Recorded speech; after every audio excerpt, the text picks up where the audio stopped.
یہ اس وقت کا ذکر ہے جب حضرت سلیمان علیہ السلام اپنی عظیم الشان فوج کا جائزہ لے رہے تھے۔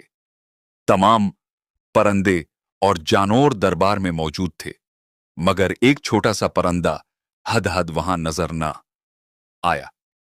حضرت سلیمان علیہ السلام نے ناراضی سے فرمایا کہ اگر وہ بغیر کسی وجہ کے غیر حاضر ہے تو اسے سخت سزا دی جائے گی۔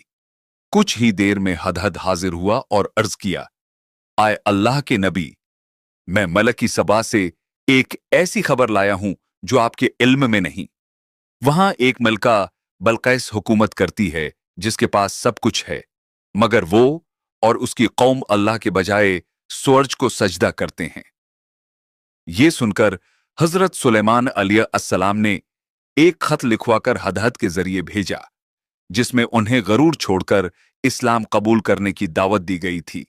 ملکہ بلقیس نے پہلے تو بیش قیمت تحفے بھیج کر معاملے کو ٹالنا چاہا، مگر حضرت سلیمان علیہ السلام نے انہیں ٹھکرا دیا اور صاف کہہ دیا کہ اللہ کی دی ہوئی نعمتیں ان کے مال سے کہیں بہتر ہیں۔ جب ملکہ نے ان کے دربار میں حاضر ہونے کا فیصلہ کیا تو ان کے پہنچنے سے پہلے ہی حضرت سلیمان علیہ السلام نے ایک معجزہ دکھایا۔ ان کے ایک نیک درباری آصف بن برخیا نے ملکہ کا بھاری بھرکم تخت پلک جھپکتے ہی حاضر کر دیا۔ جب ملکہ بلقیس وہاں پہنچیں تو وہ اپنے تخت کو وہاں دیکھ کر دنگ رہ گئیں۔ پھر انہیں ایک ایسے محل میں لے جایا گیا جس کا فرش اتنے شفاف شیشے کا تھا کہ نیچے بہتا پانی اور مچھلیاں کی نظر آ رہی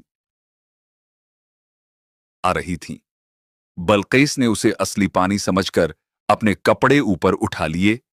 تب حضرت سلیمان علیہ السلام نے فرمایا، یہ پانی نہیں بلکہ صاف شیشہ ہے۔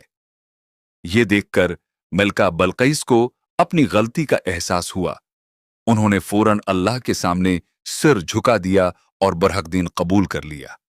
یوں وہ اور ان کی پوری قوم مشرکین چھوڑ کر مسلمان ہو گئی۔